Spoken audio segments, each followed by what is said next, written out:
All right, welcome back to another episode of the Sea Level Podcast. On today's show, we have a recurring guest here on the show. Jordan Shusterman of Yahoo Sports joins the show. Jordan, how you doing, man? How's the early part of the season treating you? Still trying to find a rhythm for sure, but nice to have baseball back on my television every day. That part is really cool. That is something that I do not take for granted as someone who, just thinks about what it would be like to cover another sport where it's not on every day and having to wait through multiple off days. I've honestly been dealing with this more so with my newfound Buffalo Sabres fandom, which Oh, I'm sure some people listening to this don't care or know what the hell I'm talking about, but it is interesting. My co-host, Baseball Barbacast, Jake Mintz, my colleague of 10 years, we decided to get really into hockey this year, or really into the Buffalo Sabres. We wanted to cheer for a team together. And so that's been really fun because the Sabres are back and they're in the playoffs and it's been a great time. However, like off days, we're just doing off days all the time. Now, back to back, that doesn't happen. And so as we can turn this back to the Mariners, it is one of those funny things where, when things are going well, you can't wait for that next game. And when things are going poorly, you're kind of dreading that next game, but also looking forward to the possibility that could be the game where it turns around. Which brings us to this time that we're recording on an off day, on a time to think, to pause and be like, okay, how bad is it really? yeah. And and to kind of go from there. There's so many times throughout the year, I feel like, where you're just kind of to speak to what you just said, where you're just like, oh man, an off day. Like, what am I going to do without them on this day? And then there's days like this where you're like, they have never needed this more. And it is it's pretty early in the year, but man, they needed it. So I guess we have to talk Mariners now, unfortunately. What is your I think we both kind of know how long the season is, but there's a lot of panic. What's your panic level 1 to 10 on this team right now? And then I'm just gonna give you the floor to take this wherever you want to take this on this 4-9 baseball team.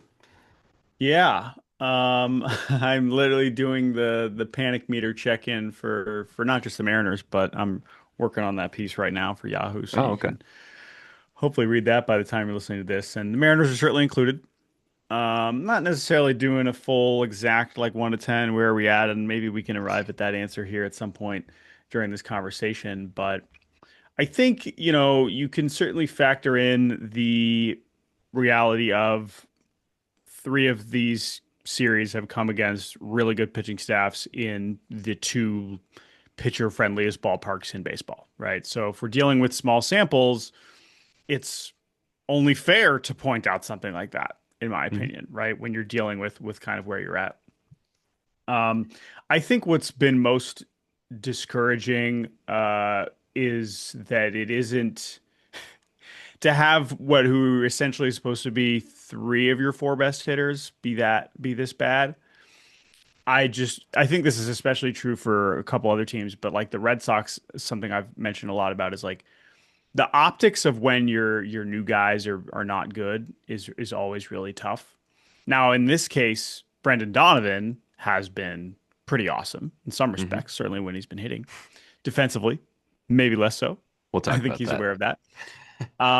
But when Naylor is struggling to this degree after that investment, not that he's new, because you've the whole point is that you felt like you knew what you were getting and whatever. For him to be this bad has been tough. And then obviously, Ref Snyder hit list is not great. Josh Naylor hasn't scored yet, Ben. He hasn't scored a run. I didn't know that. Okay. There is no other hitter in baseball who is logged anywhere close to as many plate appearances as Josh Naylor without scoring. Weirdly enough, the player in second place for that stat is his brother.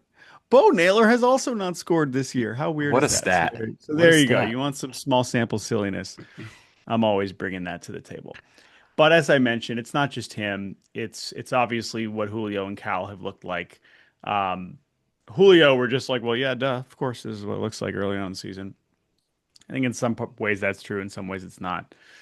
And then Cal's just whiffing like crazy, which is not totally dissimilar to stretches we've seen him struggle in the past, No. right? This is not someone that is regularly putting up high batting averages. But yeah, I mean they've obviously been piling up to agree that is does not make me think he is suddenly bad at baseball, but it is the kinds of misses where it's like something is at least wrong right Yeah. now. He's not that is it has gotten to that point even in this small sample where it's like he's not right. Now, Hmm. why that is, I don't really care to speculate on that. If we want to go, oh, WBC, look at this, like Yeah. fine, that's your prerogative. Um, they're not. There's all kinds of people saying, pointing at the WBC, this is the problem. Uh, but I don't honestly, I don't even really care why. It's more of just like when I'm trying, if I am going to assess small samples, it's like, well, does something actually look wrong? And in Cal's case, I would say kind of, yeah. Um, how worried am I? I don't know if I can be that worried about any of this with this small of a sample, but I do think that like it looks worse. Whereas Julio, it doesn't look that different. I mean, I don't know. Like I feel like it's this is kind of the same things when he struggles. It's yeah, Yeah. he's It's the obviously same chasing, things. he's obviously with right. It's the same thing. So now you could still be frustrated by that Hmm. for sure. Uh, Naylor, I have a little bit more of a complicated relationship with. I feel like in terms of the kind of hitter that he is and what he is and isn't good at and why he's struggling. And so maybe we can get into that, but. Yeah. Yeah, that's those are kind of my and then obviously on top of all of that, we just have to point out that like the reason why it's extra sucks is that your pitching sure looks like it was what it was supposed to be, last year, right? And certainly wasn't for Yeah. the first few months due to injuries, but you are getting the pitching that I think you wanted. And losing one-run games is just a really good way to piss off your fans. So having the most of those so far is a good way to do that.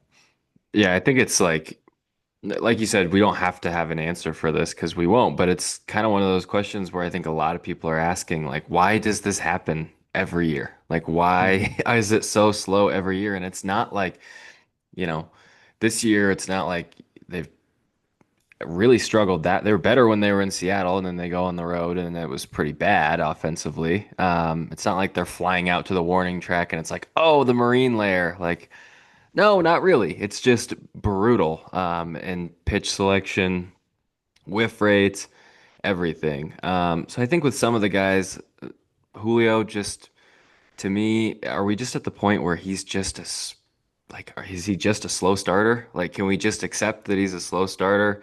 And then, is there anybody that I guess I want you to dig into that Naylor stuff a little bit more. Like, what do you think about his start to the year? Julio, yeah, I just like as long as you're a hitter that is chasing this much as he has been literally his entire career. Now, oddly, he is, drawing walks. I mean, he's getting this is a tiny sample, but like the walk rate's higher than it has been. I mean, those metrics have just been exactly the same like his whole career. So like Hmm. any sort of move in any direction with plate discipline stuff with Julio is always interesting. Um, but you're just capable of being exploited. And honestly, in his case in particular, but again, you can apply this to everybody. When you're facing good pitchers that know how to execute, It's gonna you're magnify. you're gonna run Yeah. into some trouble, right? Now it's not like when Julio's hot, no one can stop him, and that's fine. But if it's gonna take you some time to get into that, it might be especially ugly when you're not doing well, right? He and Cal, for that matter, are a very interesting contrast to Josh Naylor because Josh Naylor does not strike out. And that is part of why. And you know what? What it really reminds me of is Polanco when Polanco was bad. Now, Polanco is a little bit different because if I recall,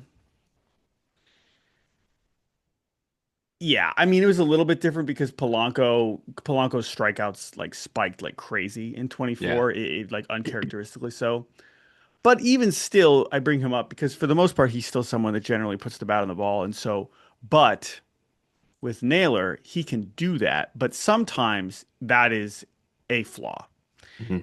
And people don't think about Josh Naylor like he's Luis Ariz, and he's not Luis Ariz, obviously, right? But there is something to your bat to ball ability working against you. Now, when it's working and you're locked in and you are driving the baseball on pitches that you should drive, you can kind of have a balance